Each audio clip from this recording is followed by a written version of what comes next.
I really didn't know what to expect, but I wasn't expecting that.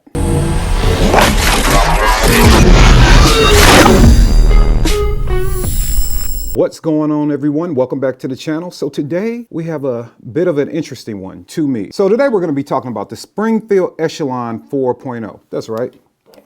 This guy right here. Now, this was sent in to me by Springfield, and I looked at it. I'm kind of like, all right, we'll see what they got. We'll see what kind of options Springfield has put out to the market. Now, in full transparency, I don't have a base to compare this gun off of because until very recently, I hadn't shot the full-size Echelon. So my experience with the 4.0C was just going to be just of the compact, not of the full size. Now, I did just run an instructor development course where two of the instructor candidates actually were carrying Echelons. So I was able to shoot the full size Echelons right before the recording of this video, but not enough to say, hey, this has been my overall experience with the gun. I shot maybe 15, 20 rounds out of each of their firearms for a total of about 40 rounds to try to just to get a feel of it so I can have some type of insight when it came to shooting the 4.0. Man, I got to tell you, this gun was a little bit shocking to me. And let's start talking about why. First, let's just go with the aesthetics of the gun. All right, so this thing is good looking. It's sexy, not gonna lie. Now, that doesn't impress me on its own. It's gotta work. But let's talk about some of the features of the gun. So I'm gonna start off with the slide. This slide grabs your attention. It just really does. The first thing I noticed about it, outside of the good looks, were the serrations. Deep, very, very deep. And I don't mean deep like they overdid it. I mean deep like it is going to work for what it's intended to do, right? You grab this thing, if I press check from the front, I just come right over and it just moves, it glides. Clearly you have them in the rear as well. And then when you look at the design of the slide, it's just sleek and very pleasing. It's not only good looking, but outside of the serrations, it's actually very functional. This is what I mean. Let's say, for example, your hand slips past the front serrations and you get back to where the slide actually beefs up a little bit more before you get to the breech. And if you slip for whatever reason you would slip, you can get caught right here and still conduct your reload. That's pretty good. So it's not only good looking, it's very purposeful. That's something that I can appreciate. In the rear here, you have some more serrations, you know, that could be a little challenging to reach if you have a red dot on it, but either way, you can still reach over top, grab them, they're gonna work just as good. And then in the rear here, that's where some of the sexy really starts to become purposeful. So you can look at some aftermarket parts for Glocks, and you can also look at it for even HK, where they actually have the wings built into the rear here. So if you're a slingshot type of person, you actually have the wings in the rear where you can just grab it and slingshot it. And they work. So no matter where you grab this slide, you can absolutely get this gun in the battery. Reloads are gonna be pretty easy for anyone. I don't care what type of hand strength you have, you can find your favorite reloading technique to make this gun work for you, and we haven't even got past the slide yet. Sticking to the slide, the one thing I can really appreciate is this variable interface system for the optics. It allows you to direct mount, I don't know, 20, 30 optics directly to it. You can also, if you have like an Acro or even a 509T, you can go ahead and get a plate that mounts to the system where you can put still kind of your Acro or your mailbox size optics on top of it. But for the direct mounting options, it is just absolutely beautiful, user-friendly, very easy to install. The recoil lug nubs that they give you essentially actually tighten up into the bottom of your optic to make sure you don't get zero shift. I got to give them that, man. That's pretty damn cool. I'm not gonna lie. That's pretty cool. And then you have the front sight that is extremely visible. All right, there's some tritium in there, and then you have the U-notch rear sight on this that I can also appreciate in certain times. I'm not gonna lie, I'm not the biggest U-notch guy, but it does work for this platform. And the other thing about it is with direct mounting, there is no need for you to go out and buy aftermarket suppressor height sights, if you will. Just mount your optic and go. You're good to go. There is a tendency, even for people like me, been coming over the top for so long, right? Well, it's a subconscious thing. As soon as I feel material, I run it, right? So I had to retrain my brain to make sure I'm coming over and I'm feeling material in the palm and the fingertips, right? Because if I feel just the palm and I touch here, the first thing I'm doing is grabbing this damn red dot. So the first thing I'm gonna do. So I have to retrain myself to come over top. While you're working on that, you're gonna mess up a couple of times and grab it. The only downplay to the optic system is if you look here at the rear, right, and you look in the front, there is space in between both, although the optic is mounted, which means it's being held down really by the screws. The screws are doing most of the work, right? So I don't want to rely on that, and I also don't want to get in the habit of doing this or racking it off of something else. Yeah, because it could be bad. But if I have so many different options points, then there's really no excuse to rely on the dot itself. Agreed. Right? So I do like that. All right, Springfield. Okay. Moving on down to the frame. Texture on the frame is friendly. It's kind of middle of the road. It's not extremely aggressive, but it also serves its purpose. It's well designed, well thought out as far as the texturing goes. The ergonomics of it are pretty good. Now, upon grabbing this, the first thing I noticed is that the beaver tail back here, right? And for you old school guys, the tang. Well, the beaver tail is a little bit thick. And what I mean by that is a little wide back here at the rear. Now, for my size hands, that felt like I had some pressure, some unneeded pressure coming back into my hand whenever I shot this thing on the recoil. Brandon even pointed out kind of the squareness, bulkiness in the back on the beaver tail there. But actually, Brandon, after shooting it, I kind of appreciate it. It gives you a little bit more of a balance in the back, more of a blade kind of effect. It felt like that. However, it's something I'm going to be willing to deal with because you will not. I mean, you almost have to try to get slide bite on this thing, because you're just not. It's going to keep your hand nice and secure. You're going to get plenty of interface surface to make sure you can manage recoil. So I'll take that minor discomfort that I was feeling, and that could just be for my hands, right? For my size hands. I'll take that because I don't want to get slide bite. And it did help me mitigate the recoil a little bit. I can feel how it helps.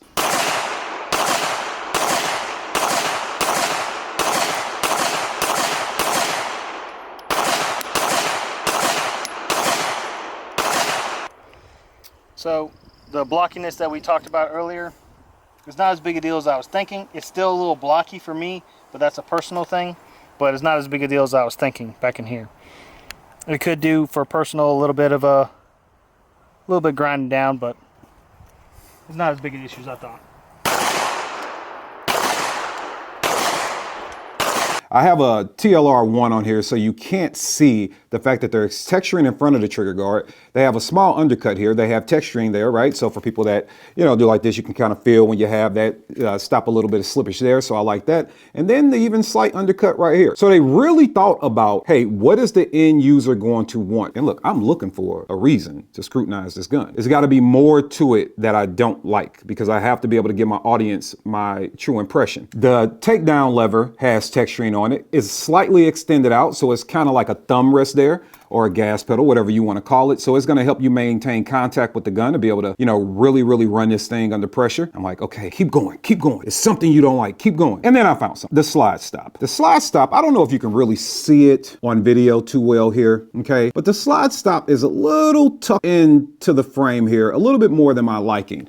Upon looking at it, I'm like, man, that's really kind of tucked in and kind of small. I don't know if I'll be able to make contact with it. But then I ran the slide to the rear. I'm like, oh, no, I can easily make contact with that. That's not a problem. I got kind of big hands. My hands are not small by any stretch of the imagination. And I start to run the slide to the rear and try to use my thumb to get the slide to stop. It took me about, 10, 12 reps to really feel where I need to have that thumb placed in order to use the thumb to press up without breaking complete contact with the gun. And I finally got used to it. So although not my favorite out the box, there is a way to get used to it. You just need some reps with it. And I think you'll be able to figure it out pretty easy for you and your hand size, or for you, it might not even be an issue at all. All about the trade-offs. You gonna stay back for me? Yeah, that's the issue I was having at first. Yeah, the slide stop. I like the fact that it's a complete ambi gun as well. Texturing on the mag release on both sides. The trigger. So when I start looking at the trigger, I'm like, okay, this is like a, if you will, a semi, make sure you guys can see it there. Yeah, it's like a semi-flat face, if you will. It's not completely flat, but it is flat. I go to press the trigger and I'm like, okay, you get to travel. You believe you've reached a wall, and then you can actually go a little bit more. So what I mean by that is this, okay? So here it is, boom. And you can see a little bit more. So travel, you feel like a wall, you got a little bit more to go. And I don't know if that really picks up on camera, but it's there. And then you're actually sitting on a wall and you can break right through. All right, so a couple different ways to look at that. If you're a trigger snob, you don't like that, right? Now, I see this in a lot of guns. People think you just take out the travel. When you get to the stop, you're at the wall. That's not necessarily true. Sometimes you have a little bit more to go, then you can break through. Running the trigger, I didn't feel that at all. And you're not going to feel that when you're running the trigger. You're just not. If you're taking, a couple of seconds between shots and you're slowly resetting, then yeah, maybe you might feel it. And as far as when it resets, you're right there and you're back. Do that again. Right there and you're back. Better than average. Not totally Gucci, but it works. So it's a functional trigger that is not bad.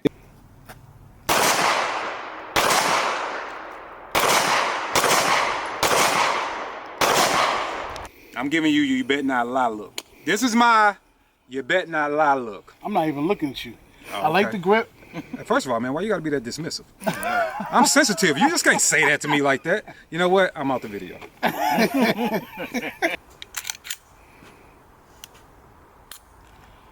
It's not long. I like it. It comes with two 15-round magazines, all right? But then even looking at the mags, and they're double stacked mags, but you can see that the magazines actually come with texturing on them as well. I like that, right? I just do. And here are both the magazines. They both come with the texturing on it. I like it. Comfort in carrying it. So I decided to break out this MSP holster, right? Because it's based off the TLR1. And I wanted to walk around with this thing on for a few days to kind of see exactly how I felt about it. Was it comfortable to carry? The texturing, although very soft, you know, will it rip a t-shirt? So I put a t-shirt under my hoodie because it's hoodie season, and just wanted to see if it will have any kind of effect as far as damaging the fabric on a t-shirt, and it didn't. It was also very light to carry. That's relative, right? I don't know if you're used to carrying a gun or not, but even loaded, this thing was not heavy, in my opinion, to carry around. I know, man, I just took a pause because I'm really trying to find something that I don't like about it. I've nitpicked as much as I can nitpick. Now, I would consider this more of an overview than a review because I've only put roughly, between me and a few other shooters, maybe 100 to 150 rounds through this firearm. So I am not saying that I won't find something wrong with it. I am just saying right now up to 150 rounds. Oh, I take that back. We had somebody else shoot it. So 200 rounds, it performed well. It fit various hand sizes. We had a few different men shoot it. We had a female shooter shoot it. And this thing is just, I mean, right now with the overview, with the rounds we've shot out of it, hey man, if something's wrong with a gun, I want to tell you. And I don't, damn it. I'm trying, I am really trying to find something that I can be like, nah, they should have did this better. They should have did that better. Like I said, I'm not the biggest U-notch fan, so take that for what it's worth, but it worked well. The interface system is awesome. The design on the slides are good. The front sight is great. The trigger, like I said, better than average. Felt good on the recoil. The undercuts, the texturing in the right index spots is there, including the takedown lever. The slide stop, like I said, it just took me a few reps to get used to it, so it's gonna be with knuckle placement on my thumb to get that thing locked back, but once you get it, you got it. Now letting it go forward is nothing. It's fantastic. Maybe if I get 5,000 rounds to it, which is my standard for reviewing a gun. 5,000 rounds to really say, we know pretty much everything we need to know about this gun. So the only thing that's missing is the fact that I haven't put thousands of rounds through the gun. So with the 200 sample size that I do have and taking the input for the other people that operated this firearm with the limited amount of rounds that they had, and that's just cost prohibitive because 5,000 rounds of ammo is not cheap. It's a great gun, man. I'm not gonna lie. MSRP on this thing, now this is gonna be how you feel. MSRP on this thing is $719. I don't know. Once I hear the price, I might start disliking things. MSRP, Okay. $719, so street price $650, $660. So that's comparable with, you know, most of the stuff we carry right now. How much does it cost?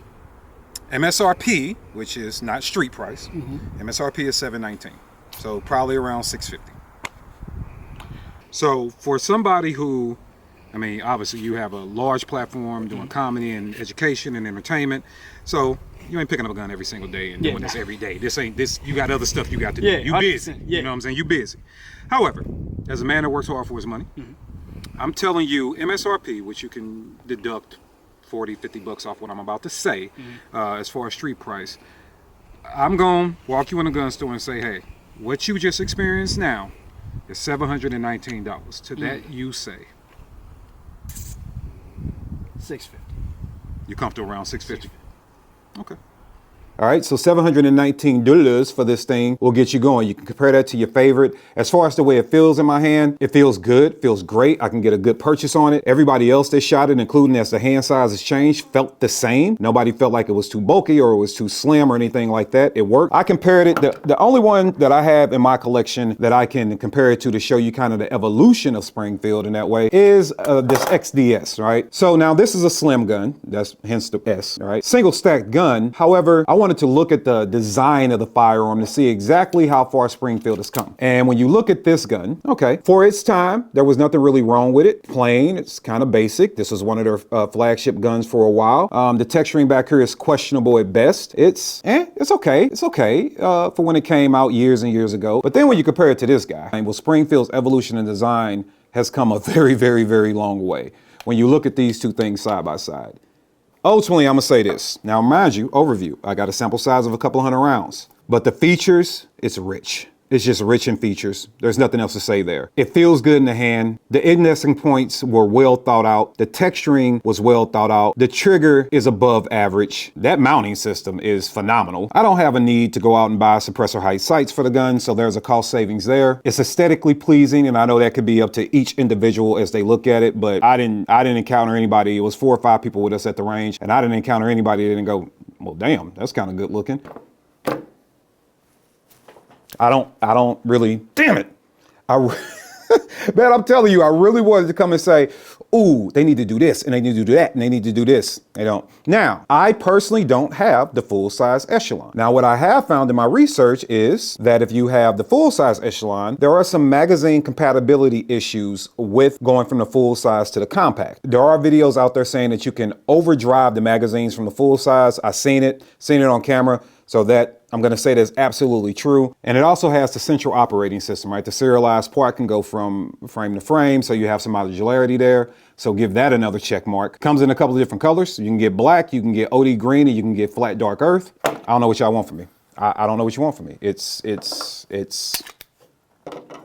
I mean, I know we want to tell us more, destroy the gun. What do you not like about it?